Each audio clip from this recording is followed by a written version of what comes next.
Hello বন্ধুরা, তো আজকে আমি একটা নতুন রেসিপি নিয়ে চলে এসেছি। তো সেটা হলো চিকেন তড়কা। তো ডিম তড়কা তো আমরা বানিয়েই থাকি, আজকে আমি বানাবো চিকেন তড়কা।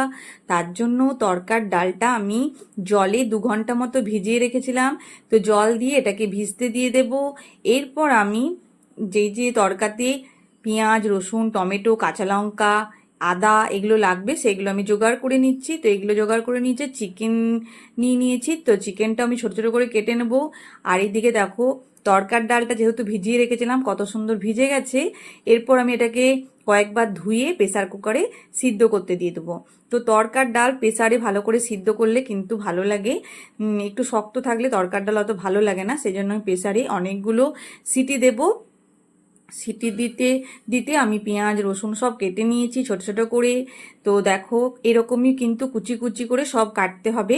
কুচি কুচি করেই কিন্তু তড়কাতে দিলে ভালো লাগে, পেঁয়াজ, রসুন, আদা। তো সব কেটে নিয়েছি। এদিকে দেখো, তড়কার ডালও সিদ্ধ হয়ে গেছে, খুব সুন্দর সিদ্ধ হয়ে গেছে। এরপর কড়াইয়ে সর্ষের তেল গরম করে আমি তেজপাতা দিয়ে দিলাম, তাতে তারপর আমি রসুনটা দিয়ে দিচ্ছি।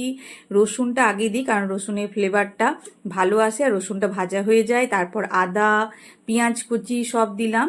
তো রসুনটা একটু ভাজার পরে আমি আদা কুচি আর পেঁয়াজটা দিলাম। এরপর আমি এটাকে ভালো করে ভেজে নেব। খুব ভালো করে ভেজে নেওয়ার পর আমি টমেটোটা দিয়ে দেব আর কাঁচা লঙ্কাটা দিয়ে দেব, নিয়ে আমি আবার এটাকে ভালো করে ভেজে নেব। ভালো করে ভাজার পর আমি ছোটো ছোটো করে চিকেনটা কেটে রেখেছি, তো সেই চিকেনটা এরপর দিয়ে দেব। চিকেনটা দিয়ে আমি গুঁড়ো মশলাগুলো দিয়ে দিচ্ছি, হলুদ গুঁড়ো, এরপর আমি ধনে গুঁড়ো, জিরে গুঁড়ো, স্বাদ মতো নুন দিচ্ছি।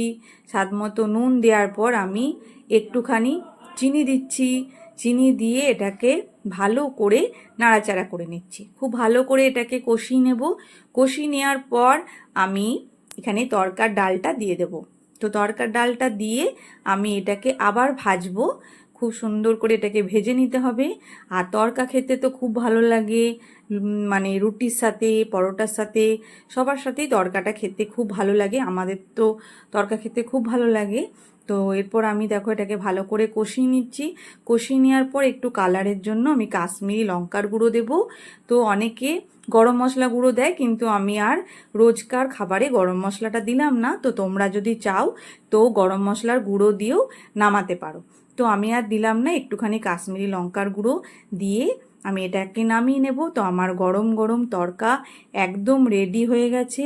আর এটা চিকেন তড়কা। তো ডিম তড়কা তো করাই হয়, কিন্তু চিকেন তড়কা তো সবসময় হয় না। তো আজকে করলাম, আর একটুখানি বাটার দিলে তড়কাতে খুব ভালো টেস্ট হয়।